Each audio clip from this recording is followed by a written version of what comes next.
ಚ ಅಕ್ಷರದಿಂದ ಪ್ರಾರಂಭವಾಗುವ ಪದಗಳನ್ನು ಬರೆಯಿರಿ ಅಂತಿದೆ.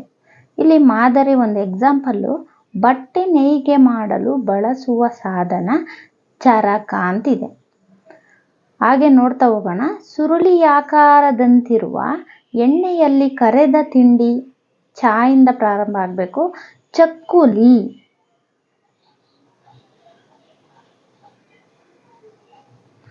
ನೆಕ್ಸ್ಟ್ ಹಾಗೆ, ಅನ್ನ ತಿನ್ನಲು ನೀನಿದನ್ನ ಬಳಸುತ್ತೀಯ. ಯಾವುದನ್ನ ಬಳಸ್ತೀವಿ? ಚಮಚ.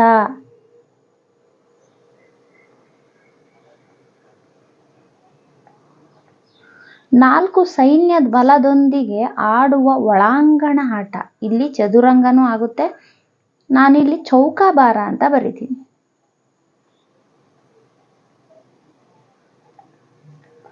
ಗಾಂಧೀಜಿಯವರು ಸ್ವಾತಂತ್ರ್ಯಕ್ಕಾಗಿ ಮಾಡಿದ